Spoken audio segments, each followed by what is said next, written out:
যারা রাখে বাংলাদেশে, যারা ইঞ্জিনিয়ারিং যারা পড়াশোনা করে, এর টিচার, তাদেরকে যারা কারিগর, আরেকজন হচ্ছে বড় মেডিকেল অফিসার ডক্টর, আরেকজন হচ্ছে বিদেশি প্রবাসী, অনেক দামি দামি সুনাম ধন্য কোটি কোটি টাকা ইনকাম করে। তাদেরও নিশ্চয় কেউ মা ছিল, কারো না কারো মায়ের গর্ভে তারা এসেছিল, তো তার মা মারা যায়নি, বাসায় রেখেছে 5 দিন 7 দিন কোনো খোঁজ নেই, গন্ধে পচে সেখান থেকে পোকা বের হয়ে গেছে, তবুও তাদের কোনো খোঁজ নেই, একটা ফোন পর্যন্ত আসে না। বাংলাদেশে এমন ঘটনা মনে হয় ঘটেনি, পেপার পত্রিকা আসেনি, এসেছে। কি শিক্ষা দেয় আমাদেরকে এটাতে? এই শিক্ষা দিয়ে কি লাভ হবে? এই শিক্ষা দিয়ে জাতির কি কল্যাণ হবে?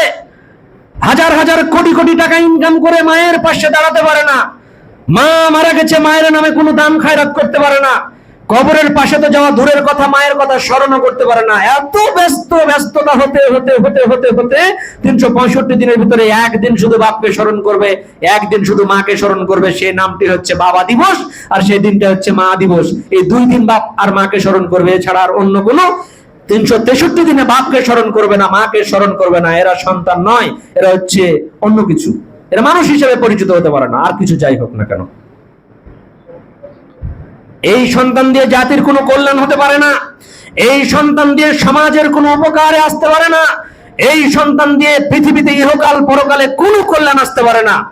বাপ মারা গেছে, বাপের নামে দান করলে, বাপের যদি কবরে যদি ধাঁধা ধাঁধা ধাঁধা করে যদি আগুন জ্বলে, তাহলে ও হাররুল কুবুরা, ওই কবরের শাস্তি মিটে যাবে। কথা আমি বলিনি, মুহাম্মদ সাল্লাল্লাহু আলাইহি সাল্লাম 1450 বছর আগে তিনি বলে গেছেন। মা মারা গেছে, মায়ের নামে যদি কেউ দান করে, মায়ের নামে কিভাবে দান করলো? নিয়ত করলো এরকম যে আমি এই টাকাটা আমি মায়ের নামে দান করলাম। এইটা যদি কেউ যদি করে, আল্লাহ রাব্বুল আলামিন পৃথিবীতে যে সকল বাপ মা মারা গেছে, ডেকে নিয়ে চলে গেছে, যারা কবরে যারা শুয়ে আছে, তাদের কবরের শাস্তিকে আল্লাহ রাব্বুল আলামিন মাফ করে দিবেন।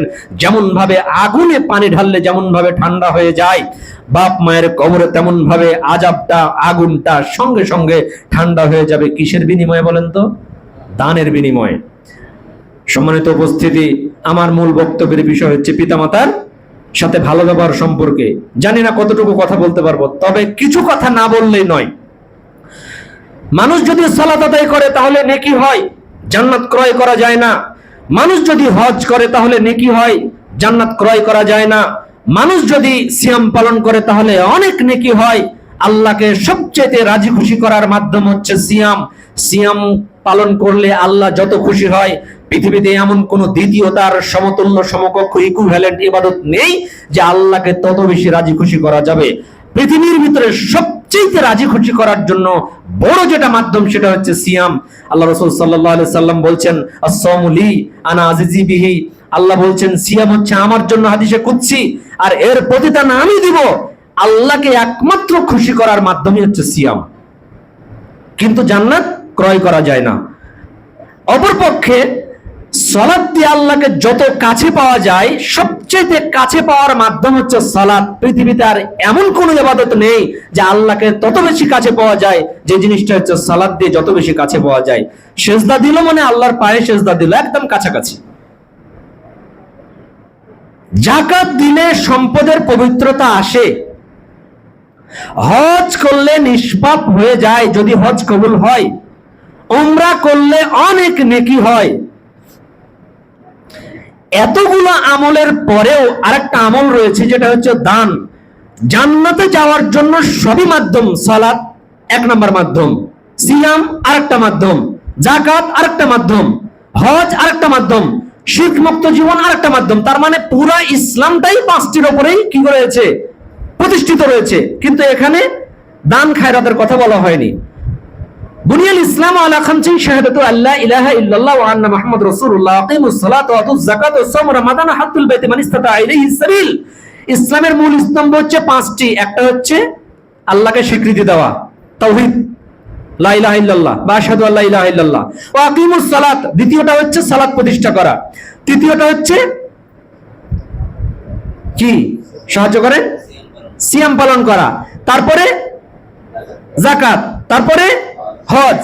এখানে কিন্তু এমন একটা কথা রয়েছে যে দান করার কথা কিন্তু এখানে উল্লেখ করা নাই। স্বাভাবিকভাবে বুঝেন, দানের কথাটা উল্লেখ নাই। কিন্তু এতগুলো কাজের উপরে যদিও ইসলামটা টিকে রয়েছে, জাকাত দিতেই হবে, ওটা বাধ্য, ওটা দান নয়।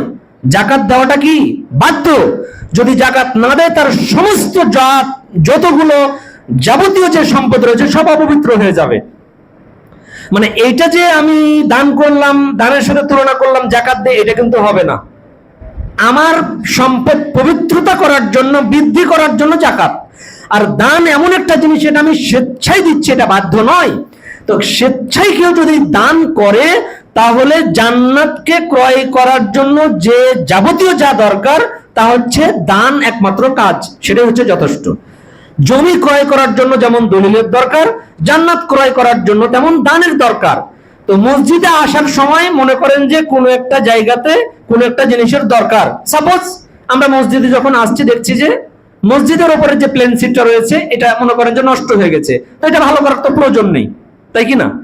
এটা থাকবে, মানুষ পড়বে, দুই একটা পা ভাঙবে, আমরা দেখবো, মোবাইলে ভিডিও তুলবো, সামাজিক মাধ্যমে ভাইরাল হবে, মোবাইল থেকে টাকা ইনকাম হবে, তাইলে তো আমাদের অনেক সামাজিক, আমরা ব্যক্তিত্বওয়ালা মানুষ হয়ে গেলাম, তাই না? এটা ব্যক্তিত্ব, এটা আমাদের কাজ, এটা দিয়ে আমরা সমাজ প্রতিষ্ঠা করব। তাহলে আমাদের কি করা উচিত? আমাদের এই জিনিসটা অবশ্যই অবশ্যই ভালো করা উচিত। বলারই প্রয়োজন নাই, কাউকে বলারই প্রয়োজন নাই কারা কারা 1000 টাকা মানে দিবেন, হাত উঠান, এটা বলার প্রয়োজন নাই। আমার টাকা দিয়ে এই রাস্তাটা তৈরি হবে, আপনার টাকা দিয়ে রাস্তাটা তৈরি হবে, এটা জরুরি একটা কাজ, কাউকে বলারই প্রয়োজন থাকে না। আপনি গোপনে 10,000 টাকা দান করে চলে যাবেন, কার নামে? আপনার বাপের নামে করবেন, কার নামে করবেন? আপনার মায়ের নামে করবেন, কার নামে করবেন? আপনার মেয়ের নামে করবেন, ছেলের নামে করবেন। দান করতে শিখুন। দান হচ্ছে একমাত্র ইবাদত, যে ইবাদত করলে আল্লাহ রাব্বুল আলামিন জান্নাতটা ক্রয় করার জন্য আল্লাহর সাথে ঝগড়া করবে। আল্লাহ আমি জান্নাত পাবো, কেন পাবে? আমি দান করেছি। তোমার রাসূল সাল্লাল্লাহু আলাইহি সাল্লাম বলছেন, আস-সাদকাতু বুরহানুন, দান হচ্ছে দলিল। দলিল দিয়ে যেমন ভাবে জমিকে নিজের আয়ত্তে করা যায়, ক্রয় করা যায় টাকা দিয়ে, ঠিক তেমনি ভাবে জান্নাতকে কিনা যায় একমাত্র দানের মাধ্যমে। তাহলে আমাদের জরুরি কাজ হচ্ছে, এইখানে প্রায় 50 থেকে 60,000 টাকা লাগবে শুধু ওইটা করতে গেলেই। এটা আপনার টাকা দিয়ে তৈরি করতে হবে। ইন্ডিয়া থেকে এটা টাকা আসবে না, পাকিস্তান থেকে আসবে না, সৌদি আরব, কাতার, বাহরাইন, ইরাক, ইরান এখান থেকে আসবে না। আপনার টাকা দিয়ে তৈরি করতে হবে, করতেই হবে, এনি হাউ, যে কোনো মূল্যে করতে হবে। আজকে শুক্রবার, সামনে শুক্রবারের আগে যেন এই কাজটা হয়ে যায়, এটা আপনার জরুরি দায়িত্ব। এইটা মাথায় রাখবেন, কনসেন্ট্রেশনটা এই দিকে রাখবেন। বাপের কবরের শাস্তি মাফ করার জন্য লাগবেই, এটা দিতেই হবে। মায়ের কবরের শাস্তি মাফ করার জন্য লাগবেই, এটা দিতেই হবে, এনি হাউ। হুজুরদের খালি একটাই কাজ, খালি দান করো, খায়রাত করো, এটাই। হুজুরকে দান করতে বলেছি? কার জন্য দান করতে বলেছি? আল্লাহর রাস্তায় দান করবেন, নিজের বাপ মায়ের জন্য দান করবেন। আপনি যদি আপনার বাপ মায়ের জন্য দান করেন, পরবর্তী নেক্সট জেনারেশন ওই দানের অনুপ্রাণিত হয়ে তারাও কিন্তু শিখবে দান করতে। কিছু করে গেলেন আপনার বাপ মায়ের জন্য, নিজেরই উপকার হবে, কারো কোনো উপকারে লাগবে না, আপনারই উপকারে লাগবে। সম্মানিত উপস্থিতি, আল্লাহ রাব্বুল আলামিন আপনাকে আমাকে এই ধরনের কাজ থেকে বিশেষ করে যেন আমরা কোনো কারণে যেন এখান থেকে আমরা বিমুখতা অবলম্বন না করি। অবশ্যই অবশ্যই আপনাকে আমাকে এই বিষয়টা খেয়াল করতে হবে যে বিশেষ করে দান খায়রাতের ব্যাপারে আমরা কোনো কারণে যেন আমরা অবহেলা না করি, আমরা এই বিষয়গুলোকে আমরা ফলো করার চেষ্টা করব। আল্লাহ রাব্বুল আলামিন তার পবিত্র আল কোরআনে বলছেন, ওয়াসাইনাল ইনসান, আমি মানুষকে নির্দেশ দিয়েছি এই যে হামালাতুহু উম্মুহু ওয়াহনান আলা ওয়াহনি, তার মা তাকে গর্ভধারণ করেছে কষ্টের পর কষ্ট। অর্থাৎ মায়ের কষ্টটা আল্লাহ রাব্বুল আলামিন পবিত্র কোরআনুল কারীমে নোট করে মানুষকে জানিয়ে দিচ্ছেন, ওহে পৃথিবীর মানুষ, তোমরা তোমাদের মায়ের সাথে উত্তম ব্যবহার করো। ওহে পৃথিবীর মানুষ, তোমরা তোমাদের বাপের সাথে উত্তম ব্যবহার করো। বাপের সাথে উত্তম ব্যবহার কোনো সন্তান যদি না করে, যত বড়ই সে মাস্টার ডিগ্রি পাস করুক না কেন, রুয়েট, বুয়েট, কুয়েট, চুয়েটের শিক্ষক হোক না কেন, পৃথিবীতে কোনো কাজে লাগবে না, আখিরাতে কোনো কাজে লাগবে না। হুমা জান্নাতুকা ওয়া নারুকা, পিতামাতাই তোমার হচ্ছে জান্নাত, পিতামাতাই তোমার হচ্ছে জাহান্নাম। পিতামাতা যদি অসন্তুষ্ট থাকে তাহলে আল্লাহ অসন্তুষ্ট হবেন, পিতামাতা যদি সন্তুষ্ট থাকে আল্লাহ সন্তুষ্ট হবেন। পিতামাতাকে অপমান অপদস্থ করে সমাজে কেউ কখনো কোনোদিন ভালোভাবে প্রতিষ্ঠিত হয়েছে এরকম নজির পাওয়া যায় না। দুনিয়াতে দুটি পাপ রয়েছে, দুনিয়াতে মানুষকে আল্লাহ রাব্বুল আলামিন দেখিয়ে দেয়। তা হচ্ছে কেউ যদি দুনিয়াতে পিতামাতার সাথে অন্যায় আচরণ করে, আল্লাহ দুনিয়াতে তাকে অপমান করেই ছাড়ে। দুনিয়াতে তাকে আল্লাহ নগদ শাস্তি দিয়ে দেন, আখিরাতে তো আছে। আল্লাহ রাব্বুল আলামিন তার পবিত্র আল কোরআন সূরা আল ইসরা 17 নম্বর সূরা 23 এবং 24 নম্বর আয়াতে বলেন, ওয়াকাদা রাব্বুকা আল্লা তা'বুদু ইল্লা ইয়্যাহু ওয়া বিল ওয়ালিদাইনি ইহসানা ইম্মা ইয়াবলুগান্না ইনদাকাল কিবারি আহাদুহুমা আও কিলাহুমা ফালা তাকুল লাহুমা উফফিন ওয়া লা তানহারহুমা ওয়া কুল লাহুমা কওলান কারীমা واخفض لهما جناح الذل من الرحمة وقل رب ارحمهما كما ربياني صغيرا। সকলে পড়ুন রব্বিরহামহুমা, বলেন বলেন সবাই, রব্বিরহামহুমা কামা রব্বায়ানি সগীরা। এই দোয়াটা আমরা প্রত্যেকে পড়ার চেষ্টা করব, প্রত্যেকে আমরা পড়ার চেষ্টা করব। নামাজে যখন আমরা সালাত আদায় করব, সালাত শেষ বৈঠকে সব দোয়া শেষ, তখন আমরা এই দোয়াটা পাঠ করার চেষ্টা করব। আবার এটা বলিয়েন না অকুল রব্বিরহামহুমা, এটা হচ্ছে আল্লাহর কোরআনের আয়াত, আর দোয়াটা হচ্ছে কি রব্বিরহামহুমা কামা রব্বায়ানি সগীরা। আর অকুল যদি আপনি বলেন তাহলে আপনি কাউকে বলতে বলছেন। ও মানে এবং, কুল মানে আপনি বলুন, কুল মানে আপনি বলুন, কাউকে আদেশ করছেন। কাকে আদেশ করবেন আপনি? আপনি নিজেই পড়বেন, আমি নিজেই পড়ব। তো এই ক্ষেত্রে আল্লাহ রাব্বুল আলামিন বলছেন ওয়াকাদা রাব্বুকা আল্লা তা'বুদু ইল্লা ইয়্যাহু ওয়া বিল ওয়ালিদাইনি ইহসানা, তোমার পালনকর্তা নির্দেশ দিয়েছেন এই যে আল্লাহ তা'বুদু, তিনি আদেশ জারি করেছেন ইল্লা ইয়্যাহু ওয়া বিল ওয়ালিদাইনি ইহসানা, তাদের সাথে যেন সদাচরণ করি, উত্তম আচরণ করি।